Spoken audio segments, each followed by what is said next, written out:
What would you do if your love was put to the ultimate test?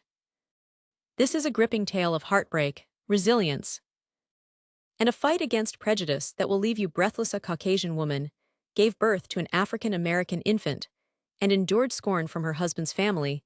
How would you respond if the bond with your beloved were tested? In such a manner, what she uncovers next will transform everything. Remain with me until the conclusion to unveil this potent narrative of anguish, bravery, and triumph.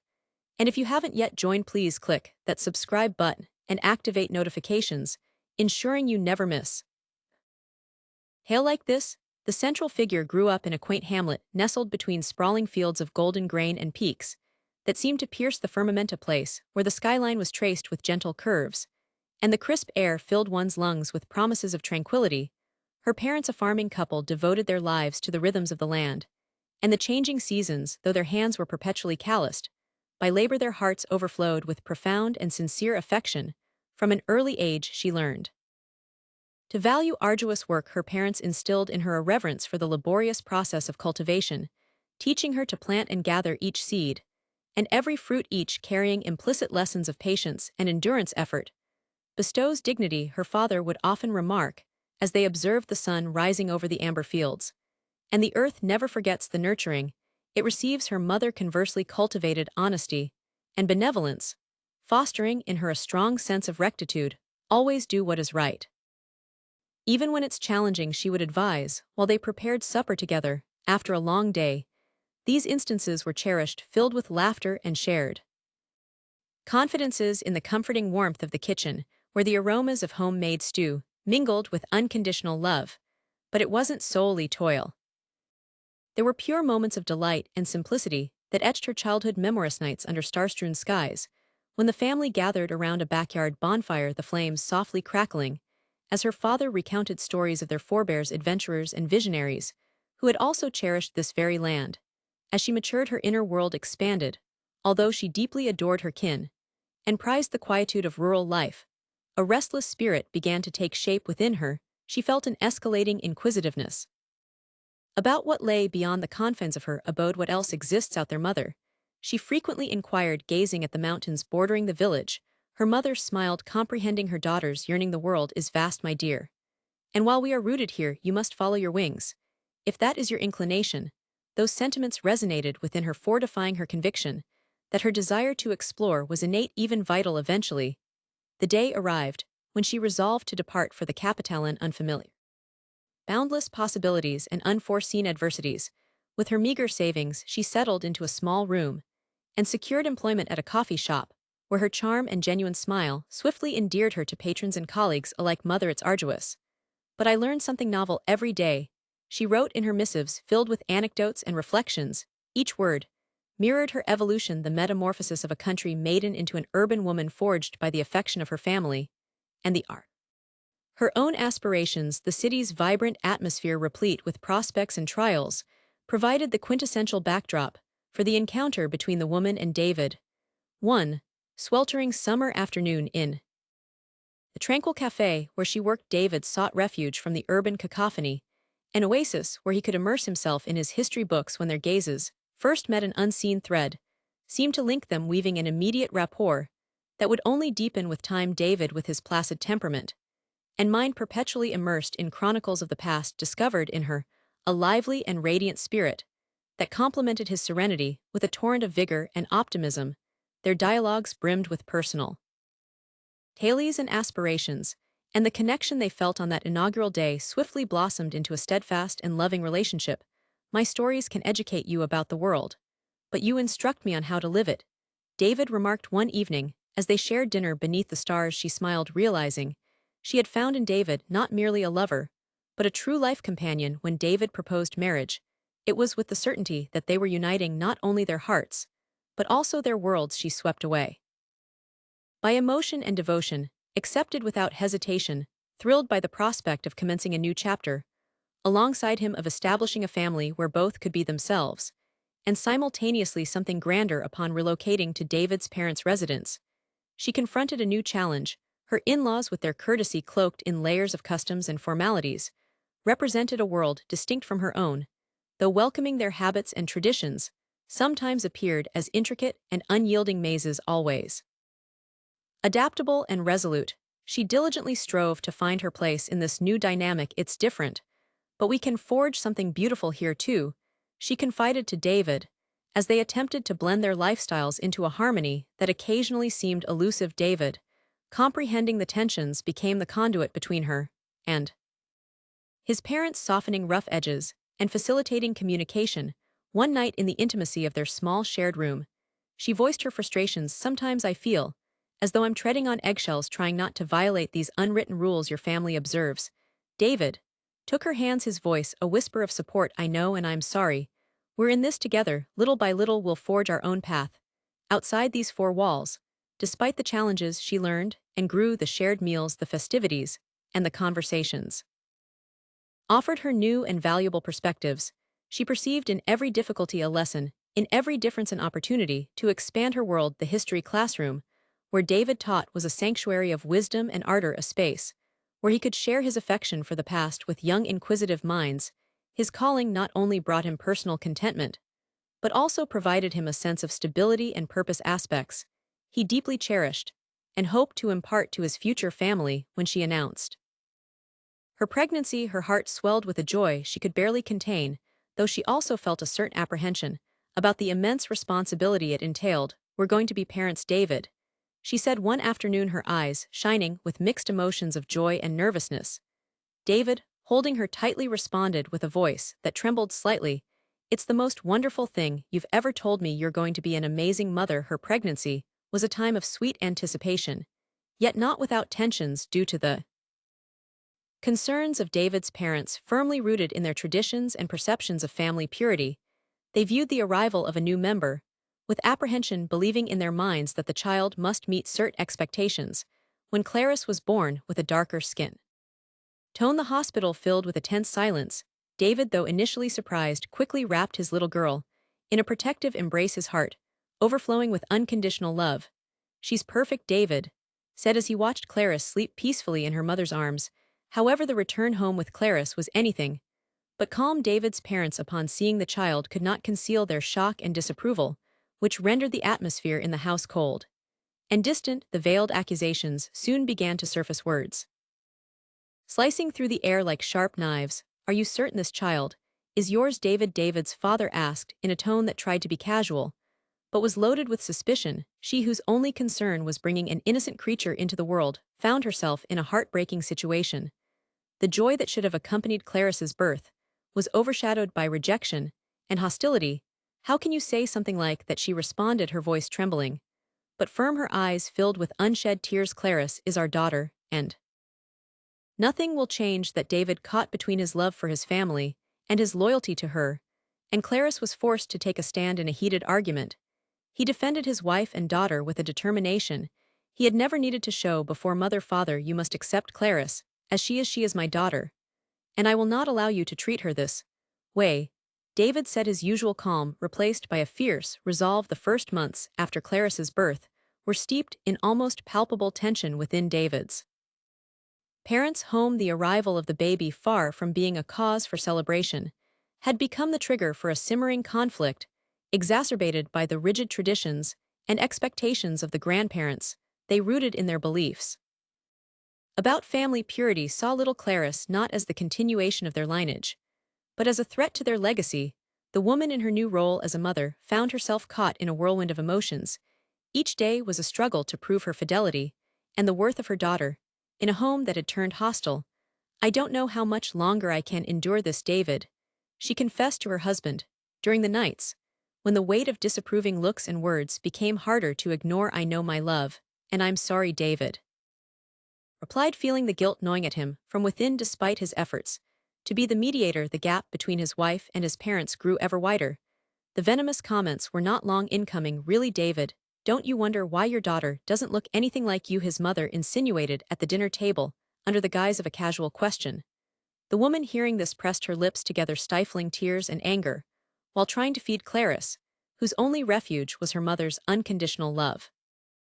The suggestion of a DNA test was the last straw. Maybe we should be sure for everyone's sake, David's father proposed one afternoon, looking directly at her, as if challenging her integrity. David, who had until then tried to remain neutral, felt the doubts sown by his parents beginning to invade him. despite his trust in her.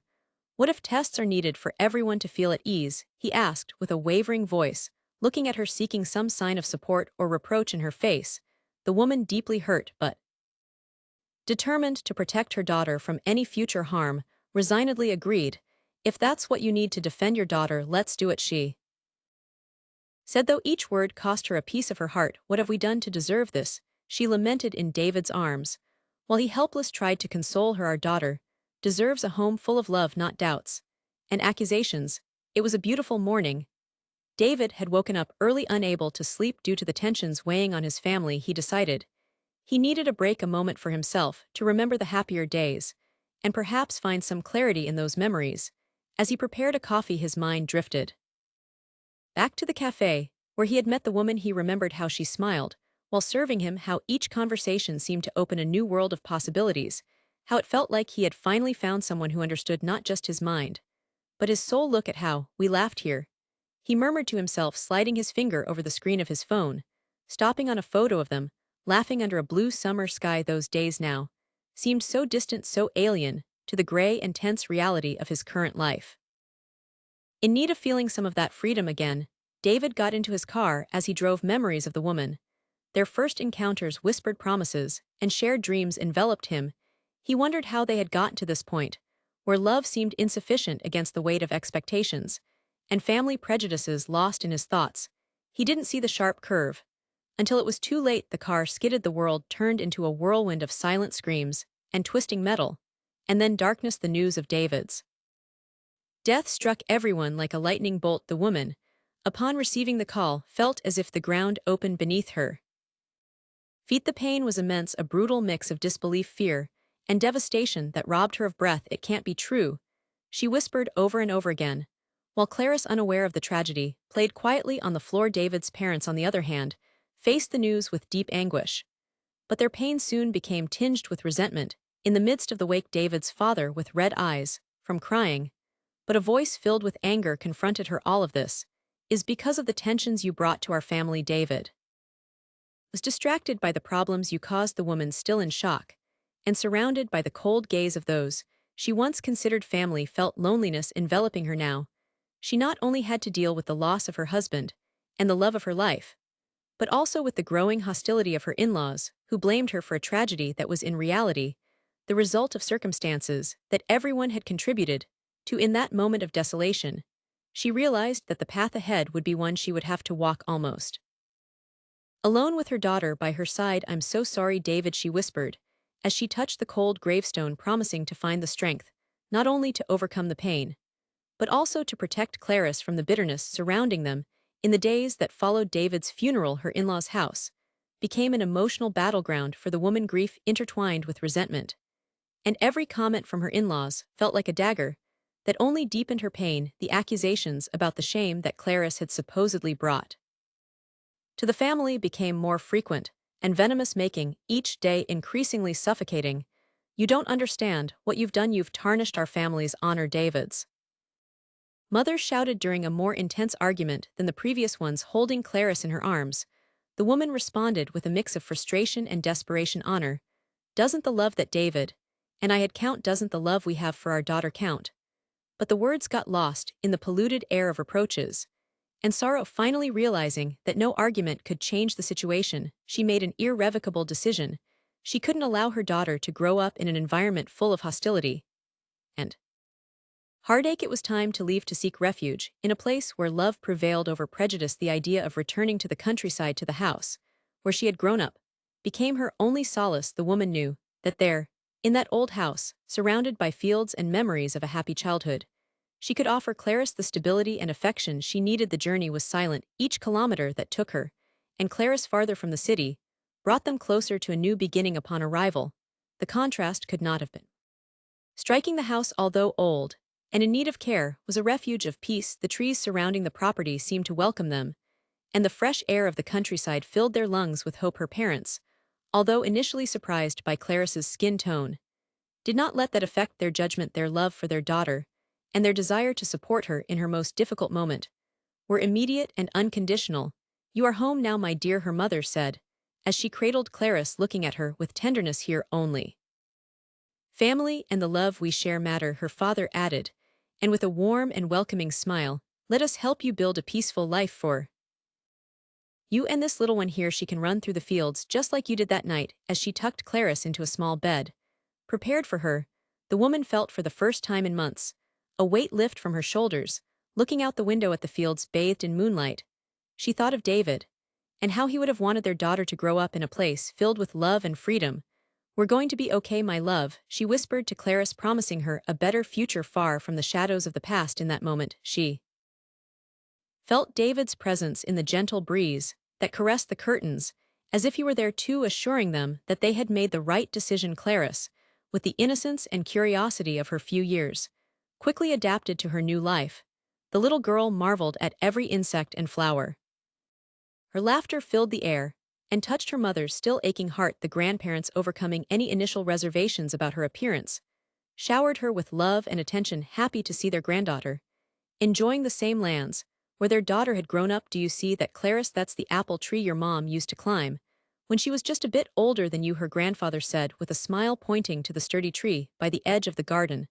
The woman, watching her daughter from a distance, felt how the peace of the place began to heal the wounds in her heart. However, her process of adaptation was complex, laden with the challenges of facing life without David and redefining her role as a single mother, the solitude of mourning, mixed with the responsibility of raising Clarice alone, a challenge that sometimes felt overwhelming. Her parents were a constant pillar of support. Her mother in particular was tireless in her efforts to make her feel understood and supported. "You're not alone, my dear.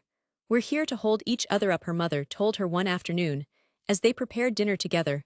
"I know, Mom, I don't know what I would do without you," she replied, allowing a tear of gratitude to roll down her cheek as she chopped the vegetables. Over time, the daily routines of the house and the land became a balm for her.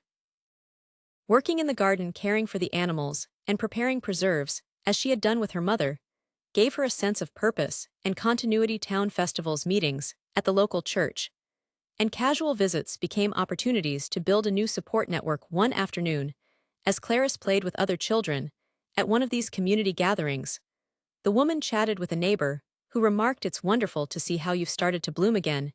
You are an important part of this community, you always have been."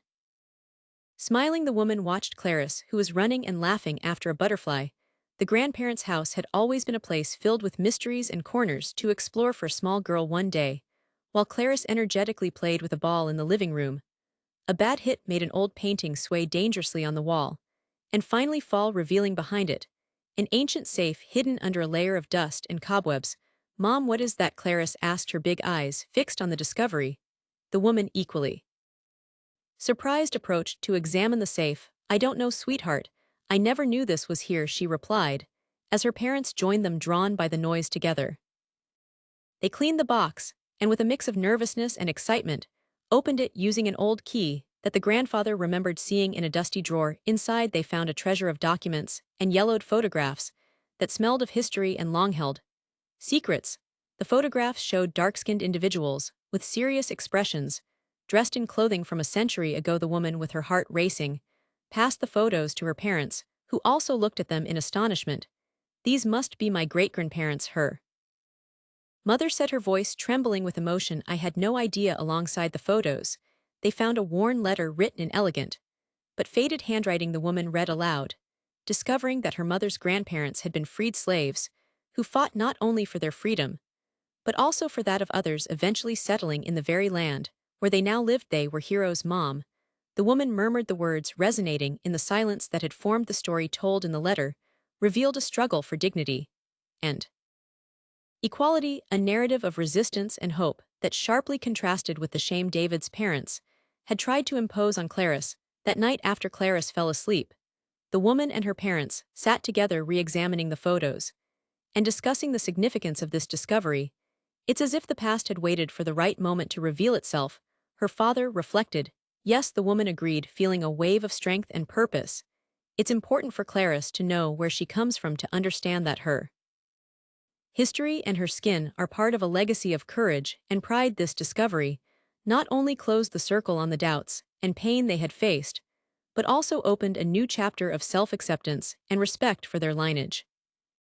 The woman now knew that when the time came to tell Clarice about her heritage, she would do so with a sense of honor and deep respect for those whose lives had paved the way for her present. With this new knowledge, the woman felt more equipped to face any future challenges, strengthened by the truth and history of her family, a story marked by resistance and bravery that now flowed through Clarice's veins. This was the legacy she wanted to pass on to her daughter, not one of shame, but one of unwavering resistance and unalterable dignity. The woman found herself at her desk, the afternoon sun filtering through the window, when she finally made the decision. The recent revelation about her ancestors and their struggle had strengthened her resolve to clear her name, and that of Clarice. She knew that facing her in-laws again would be painful, but necessary. With determination, she arranged for the DNA test, a straightforward process, but filled with emotional significance.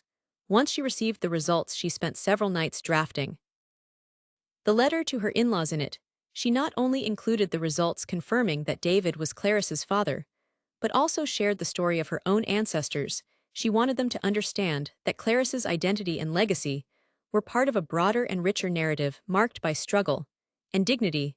I hope this letter finds you in a moment of reflection. The woman wrote, the DNA test results I have attached confirm what I have always known. David was the father of Clarice. Additionally, I wish to share a recent discovery about my family that I believe sheds light on the beautiful complexity of our lineage. Despite the pain of the past, I hope we can find a way toward understanding and perhaps toward forgiveness. As she sent the letter and the results, she felt a mix of relief and anxiety. She knew she was closing a painful chapter and opening the possibility of healing, not only for herself and Clarice, but also for David's parents who had lived in the shadow of their own prejudice.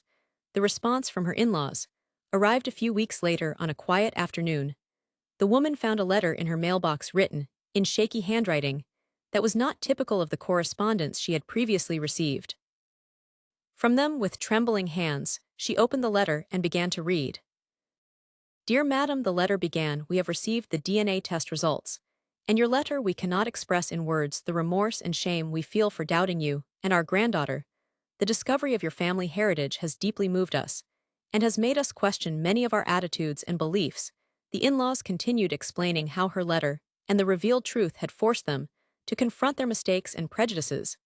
They admitted that their rigidity and erroneous judgment had contributed to the stress David had endured, and that in some way it may have influenced the tragedy of his death. We ask for your forgiveness. Although we know we cannot change the pain we have caused, the letter concluded, we hope that in time you will consider allowing us to be part of Clarice's life, not as those who judge, but as those who want to learn and love. As she read the words, the woman felt her heart light a bit. She wasn't sure if she could fully forgive or what the future would hold, but she knew this was a first step toward healing. She decided she would respond, but she would take her time to consider how. And when that night, as she tucked Clarice into bed, she looked at her daughter, thinking of the invisible ties that connect the past with the present. Your story is rich and powerful, she whispered to sleeping Clarice, and I will always be here to help you understand and honor it. With that promise in her heart, the woman felt for the first time in a long time truly at peace. With her heart heavy with hopes and apprehensions, the woman drove to David's parents' house, a decision she had made after many nights of reflection. She wanted to offer Clarice the opportunity to connect with her paternal roots, while also testing the waters for a possible rapprochement with her in-laws. Little Clarice, unaware of the complexities of adult emotions, asked curiously from the back seat, Mom, are we going to see Dad's parents? Yes, sweetheart, the woman replied, trying to keep her voice steady. We're going to spend a weekend with them. Upon arriving, the reception was cautious but cordial. David's parents, with eyes filled with anxiety and expectation, opened the door to their home, which had been the scene of so many past conflicts. The house, with its polished furniture and meticulously cared for garden, seemed to await the conclusion of this new chapter. Clarice, with the innocence that only children possess, entered the house without reservations, running toward the garden.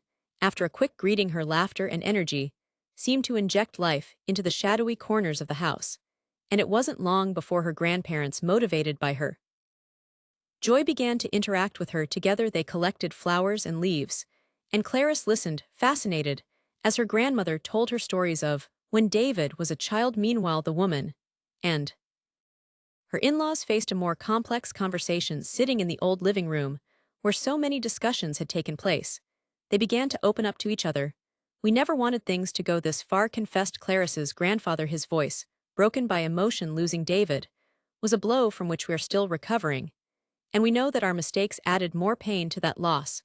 The woman, holding a trembling cup of tea, nodded, appreciating the sincerity of the words.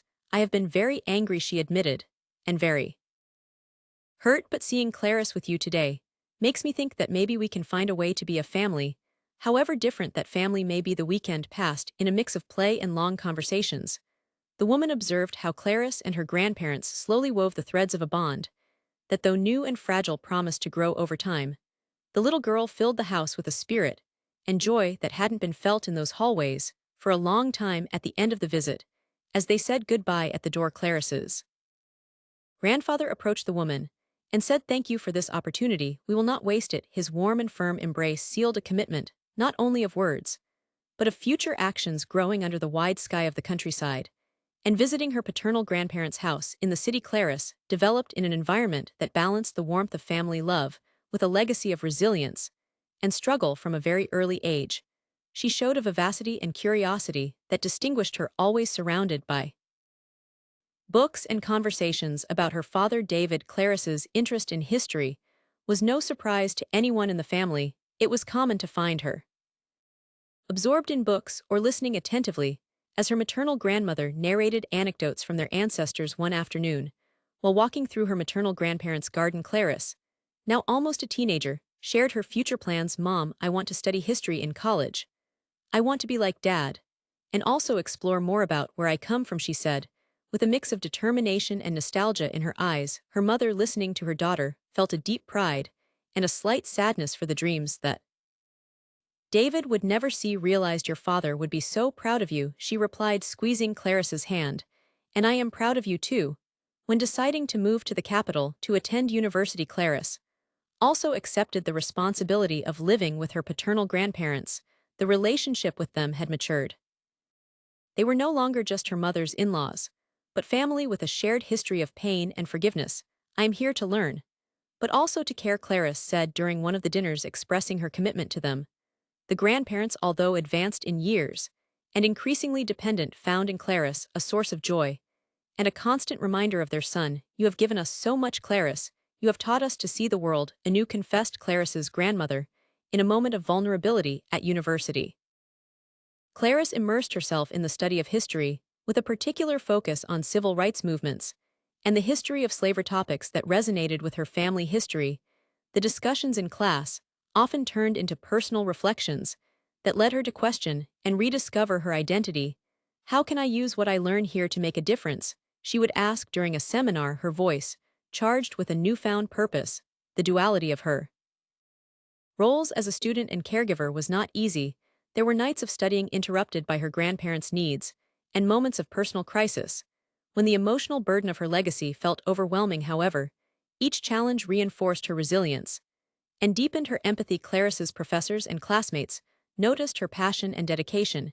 "You have a powerful voice, Clarice. Use it well," advised one of her mentors after a particularly emotional presentation about her family's history. By end of her university studies, Clarice had not only achieved academic excellence, but had also managed to balance honoring her past with forging her future. The university campus was adorned with the colors of the ceremony, and excitement filled the air like the autumn leaves that gently fell around. The mother, along with Clarice's maternal and paternal grandparents, stood among the crowd, their hearts overflowing with pride as they awaited Clarice to cross the stage. "Can you believe this day has finally come?"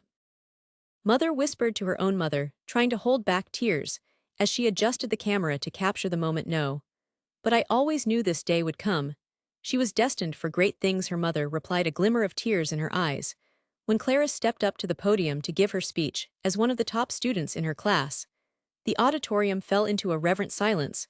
With a calm yet powerful presence, she began to speak, intertwining her personal story with the academic. "My journey here has not been solely my own. It is also the journey of my family, marked by the struggle against adversity and an unbreakable love for truth and justice." Clarice began, her clear voice resonating in the filled space. "My father David, who was a passionate historian, planted in me the seed of curiosity and respect for our past. Although he is no longer here, his legacy lives on in my heart." She continued speaking about the challenges her family had faced, touching on issues of racism and discrimination that were not only part of her personal story, but also of a broader and collective history. We find ourselves at a crucial point, she explained, where understanding our history is more important than ever to confront the prejudices and injustices that still persist. The audience was visibly moved, some nodding in agreement, others discreetly wiping away tears. At the conclusion, Clarice looked towards where her family was, offering them a smile that carried all the love and gratitude she felt after the ceremony. As the family gathered to celebrate, Clarice's paternal grandparents approached her with tearful eyes. "We are so proud of you, dear. You have shown a strength and wisdom that go beyond your years," said her paternal grandfather, his voice trembling. "Thank you, Grandpa, everything I owe to all of you," Clarice responded, hugging them tightly. In the following months, Clarice moved to the capital, where her career as an academic and educator began to flourish. She became actively involved in university life, not only teaching classes, but also participating in debates, conferences, and research projects on diversity and inclusion. Every class she taught was a tribute to her heritage, and she used her platform to challenge her students to think critically about structures of power and deprivation. History is not just a memory of the past. It is a lens through which we understand our present and shape our future, she often said in her classes. Clarice also made sure to maintain a strong connection with her family. Her visits to the countryside were moments to recharge, remember her roots, and reaffirm the value of family ties. "No matter where life takes me, I will always find my way back here with you," she assured them during an afternoon tea on the terrace of her family home at the university. Clarice quickly earned a reputation, not only as an exceptional academic, but also as a passionate and approachable teacher. Her teaching method, which integrated personal experiences with academic analysis, resonated deeply with her students. She was known for her dynamic classes, where history and reality intertwined, making learning a vibrant and relevant experience. History is not just about the past. It is about us here and now. It helps us understand who we are and how we can influence the future, Clarice explained in one of her classes, while her students nodded, absorbed in the conversation. One day, in a particularly moving class, Clarice decided to share more deeply about her family's history. "My great-grandparents were enslaved, and every generation since has fought in different ways. Knowing this history changed my life. It gave me a sense of purpose and responsibility," she shared, her voice laden with emotion. This revelation was a turning point for many of her students. One of them, Jennifer, stayed after class to talk with Clarice. "Professor, your story has deeply touched me. My family also has a complicated past, but I never thought it could be part of my academic career," she confessed, visibly moved. Clarice listened attentively, and then replied, "Jennifer, our personal stories can be powerful tools for understanding the world and, more importantly, for changing it. I encourage you to explore that part of your life." Motivated by this personal and empathetic approach, Clarice also organized several community events and talks, including a series of seminars on African heritage history. These events attracted not only history students, but also those from other disciplines interested in better understanding the roots of racism and how to combat it. "By understanding our past, we can make better choices for our future," said Clarice during one of these seminars, urging students not to be passive recipients of history, but active participants in its creation. Additionally, the History and Social Justice Club she founded became a focal point on campus for students interested in these topics. The meetings were vibrant, filled with passionate debates and collaborative projects that sought not only to educate, but also to impact the broader community. "This club is a testament to what we can achieve when we unite our voices and efforts," Clarice commented in one of the meetings, while looking at a diverse group of students discussing strategies for an upcoming awareness campaign. Through her teaching, mentoring, and activism, Clarice not only impacted the lives of her students, but also modeled the importance of understanding and addressing historical and contemporary injustices. Her legacy at the university and beyond was shaped by both her academic knowledge and her unwavering commitment to justice and equality. In the quiet green fields, where the woman had spent much of her life, she found a renewed sense of purpose and stability. Together with Thomas, a man whose honesty and diligence resonated deeply with her own values, she started small but thriving business making artisanal jams. Thomas, who had captured her heart at the village market, with his kind smile and skilled hands, became not only her life partner, but also a pillar in her venture. These jams could be the best in the region. You have a gift for this, Thomas said with admiration as he watched her. Carefully mix the ingredients under the warm kitchen light. Thank you, Thomas. I couldn't do this without your support, she replied, offering him a smile, as she handed him a freshly sealed jar. Life in the countryside also involved taking care of her parents, who, although advanced in years, still enjoyed the peace and beauty of their surroundings. She made sure they lacked nothing, dedicating part of her days to attending to their needs and enjoying their company. We are so grateful to you, daughter, her mother said one afternoon while she helped her tend to the garden. You have always been our light, especially now that everything is becoming a little more difficult for us. The woman simply squeezed her mother's hand, in response, her heart full of love and gratitude for being there for them, as they had been for her. The relationship between mother and daughter strengthened with each visit from Clarice. Despite her busy academic and personal life in the capital, the young woman never let too much time pass without visiting the countryside. These visits were a breath of fresh air for her, a reminder of the strong bonds that united the family. Mom, I am always amazed at how you have managed to build something so beautiful here, Clarice said during a morning walk, looking at the fields stretching vibrantly under the sun. It is a reflection of life, dear. With love and care, everything flourishes, her mother would reply, proud not only of her work with the jams, but also of the woman Clarice had become. During one of these visits, as they sat under the shade of an old tree after a day of work, Clarice shared her thoughts and concerns about her future and the impact she hoped to have. Mom, sometimes I wonder if I'm doing enough, if I'm really making a difference, Clarice confessed, seeking comfort in her mother's eyes. Clarice, every small effort counts. Look at this place, the woman said, gesturing towards the lush garden that surrounded them. It started with just a few seeds. You are planting yours, and they will grow, I promise you. Her unwavering support and advice always reaffirmed Clarice in her mission. Despite the physical distance between the city and the countryside, mother and daughter remained unbreakably connected, strengthening their relationship and supporting each other in every new challenge and achievement. As Clarice balanced her professional life with her personal life, she also found the time spent with her paternal grandparents in the city deeply rewarding. Despite the initial challenges in their relationship, they had come to a place of mutual love and deep respect, united by the shared memory of David. One rainy afternoon, while Clarice was preparing dinner, her grandparents watched her from the threshold of the kitchen. At that moment, the grandfather murmured to his wife, his voice choked with emotion, look at how she moves in the kitchen. It's just like David when he would get lost in his thoughts while cooking. I never thought we would see so much of our son in her. The grandmother, discreetly wiping away a tear, nodded. I think we will never fully understand how much harm we did by not seeing the beauty of this connection before. But watching her now, it's like having a piece of him back with us. That night, as they shared tea and cookies, Clarice noticed the melancholic look in her grandparents' eyes and decided to address the topic she felt lingered in the air. Grandparents, I know these past few years have been difficult, and that we've had to learn a lot from each other, she began, carefully choosing her words. Yes, my dear, the grandfather replied, but your presence here has been a blessing. You have taught us more than you could imagine. Every day, with you, is a reminder that love and understanding can heal old wounds. I want you to know how much I value you and everything you have done for me. Clarice continued, holding her grandparents' hands. You have given me a perspective on family and forgiveness that I carry with me in every class, teach, in every conversation I have. The three of them shared a moment of silent connection, a deep understanding that transcended words.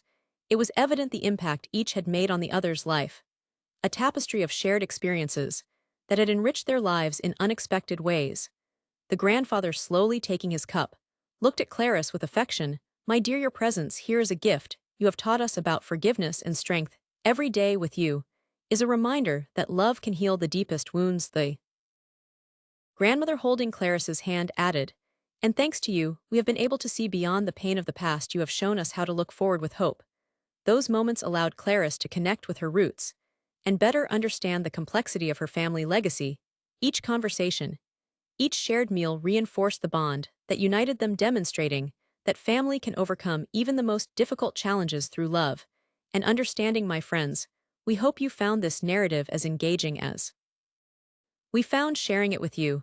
If you haven't yet, now is the ideal moment to subscribe. Your support means the world to us and enables us to continue delivering compelling, and heartfelt stories. Your feedback is incredibly valuable. Please leave a comment and let us know your thoughts. It helps us craft more stories that resonate and inspire. On your screen now is a collection of more stories from our channel. We invite you to explore and enjoy these other captivating tales. Thank you for joining us on this journey. We anticipate sharing more narratives with you soon. Until next time.